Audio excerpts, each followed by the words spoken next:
You and I are fairly aligned, I think, on just Boston because it always feels like this contradiction in that our expectations for them are massive, a title or bust kind of deal, or maybe just a really competitive NBA Finals, but it's still going to feel disappointing after being to 6 Eastern Conference Finals, and it'll be 2 finals lost to show for it. But that's if they get past the Pacers, who I'm incredibly impressed with their depth. I'm impressed with their offense, but out of the playoff defenses, it's still one of the worst ones, and that would match their ranking in the regular season.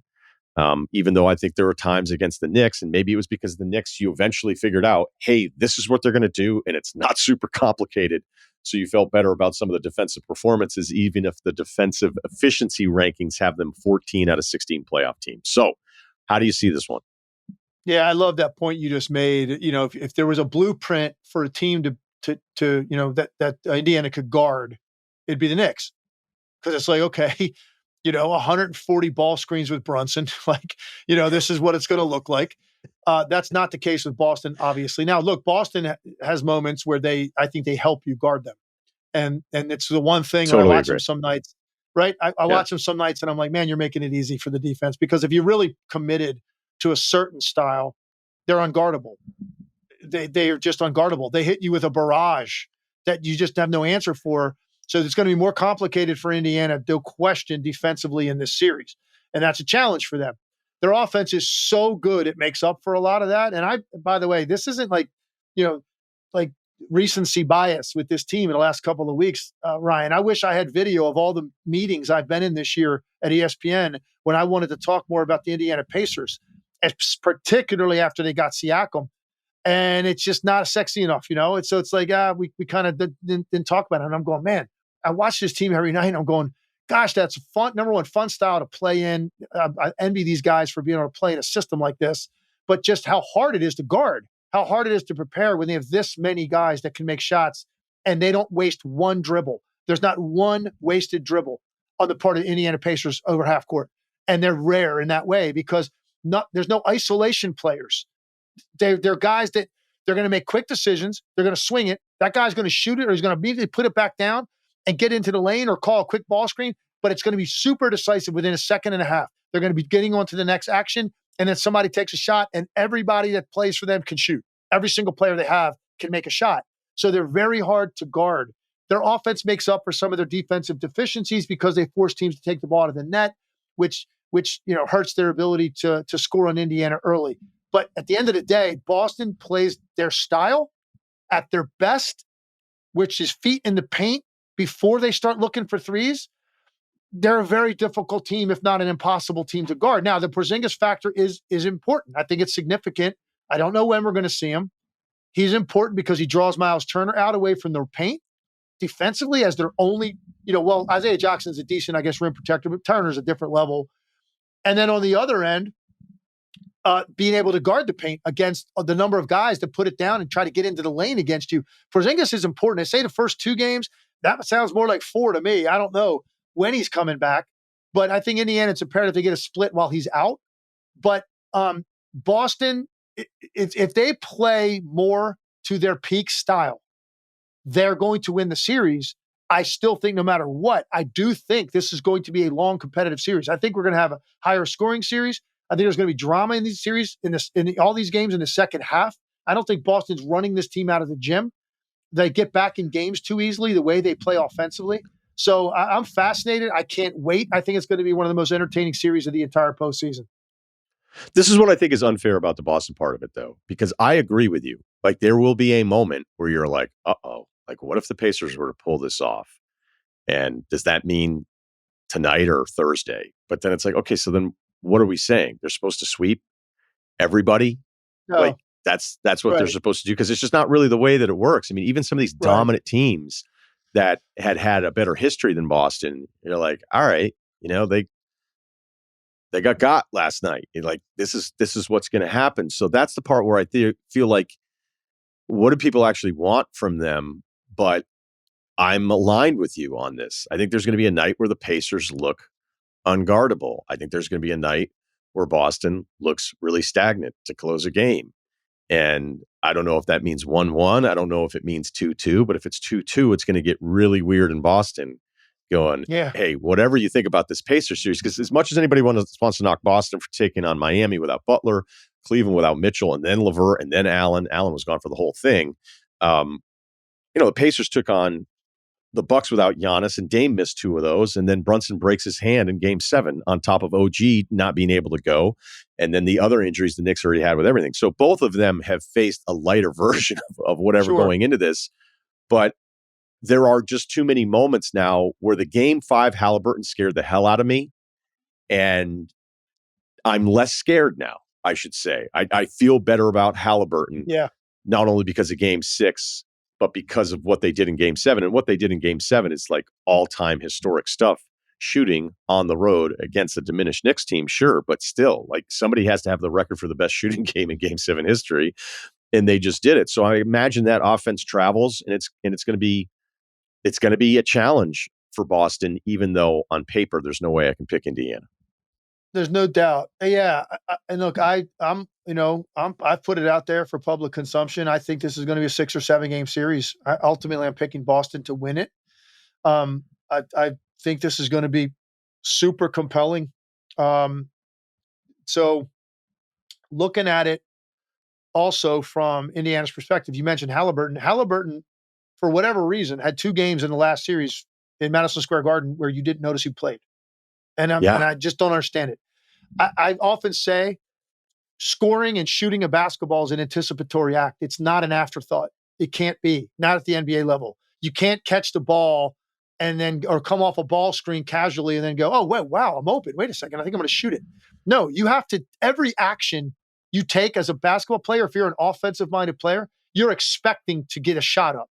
That's just the way you think. Even if you're a playmaker, because the first read on every ball screen since the day James Naismith with the peach basket above his head tried to describe a ball screen to those first couple of guys, right, with a basketball that had seams in it like a football. He said, when you come off the screen, if you're open, look to attack and shoot, because that's always the first option. And so even that is an anticipatory act for a playmaking point guard, because that's the proper read. You have to make teams pay if they messed up that initial action. And for some reason, in 2 of those games, he was kind of like, no, I'm not really that interested in looking for my shot, not really interested in scoring tonight. And I'm going, what is the deal here? What are you doing? Then he has great responses in the last 2 games, great responses, including Game 7 when he hunted a couple early, put his toe in the water, was like, okay, I'm feeling pretty good. Not to mention the fact we just had 3 role players, Nesmith, Nembhard, and McConnell, go 18 for 22. So I'm feeling really good right now that, like, I've got a lot of guys out here balling.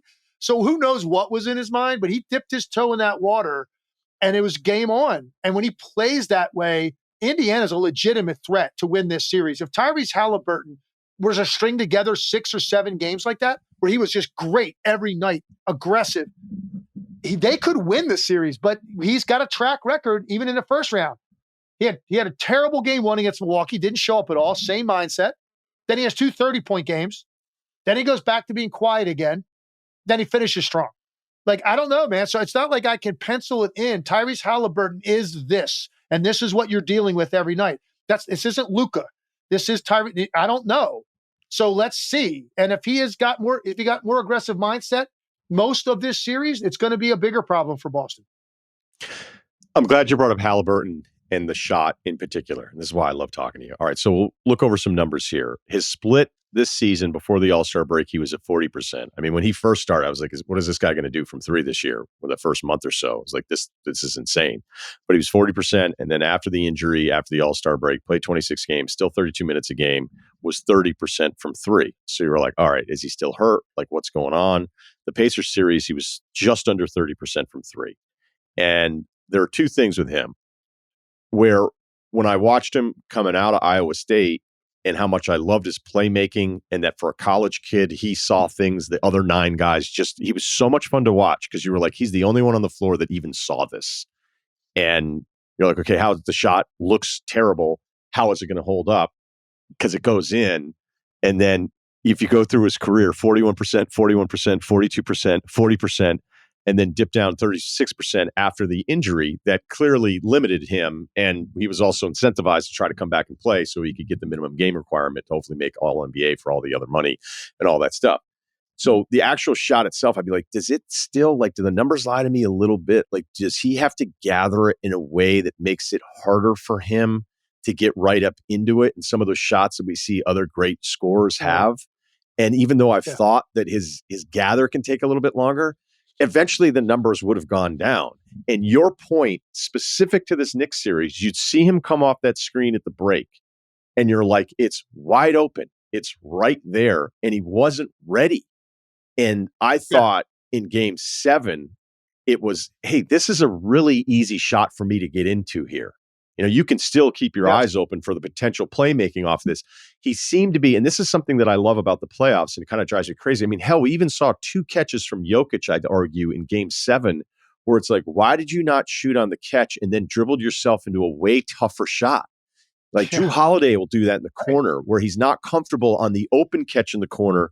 He'll up fake you and then he'll get to the side. And some guys, as you know, as a shooter, some guys just aren't comfortable shooting off the catch. They have to give themselves a reset dribble, and that's where they're way more comfortable as shooters. But you see it with even the best players. And I wonder if Haliburton figured anything out, or maybe it was just in that Knicks series where it's like, hey, this stuff off this flare screen up here, it's actually open. So stop dicking around.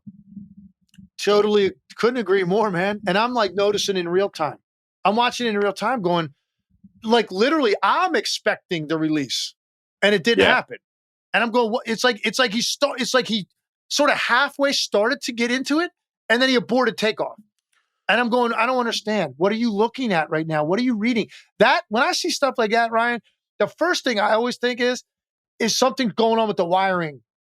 Like, is this a confidence thing? Like, what is going on with you right now? I don't understand it, because it should be so automatic with what you're looking for when you come off that action. Now, look, for him, from the ball from the floor to the release is longer and slower than most guys that are like really good scorers that come off ball screens. The ball usually comes off a lot quicker from floor to release. It's slower with him. It's a longer load up, the way he gets into it. But the difference is that fraction of a second of removing doubt or removing uncertainty. That's a half second quicker release for him, and that's all it matters. When he is not exactly sure as he's coming off what he's about to see or what he's looking for, that extra half second, I'm talking not even a half second, it's a quarter of a second probably, that I'm talking about is the difference between him aborting the shot or releasing the shot with confidence. And it's all here, and it's all before he comes off the screen or before he comes off the flare or whatever it may be. And I don't understand what's going on with him in those moments. I don't know. I'm not him. Look, I wasn't a player on his level. So, people might think, well, how are you questioning this? You were a role-playing three-point shooter. Yeah, come on, man. I know I played with enough guys and I've seen enough guys that operate in that space that are coming off ball screens that are lethal because they're that talented. And I know the difference between someone that is fully clear-minded on what they're about to do and what they're looking for and how quickly and decisively that action takes place with releasing the ball. And I see guys with this the tiniest bit of hesitation. And that's what I've seen out of Haliburton in 3 or 4 games that they've played in the postseason. When he removes that, you got a problem on your hands defensively because he's such a great passer. He puts so much pressure on you with his pace, and his right hand is so good getting downhill. When you add that component to the mix, you got a problem, man. And so we're all fascinated night to night. What's it going to be tonight from him?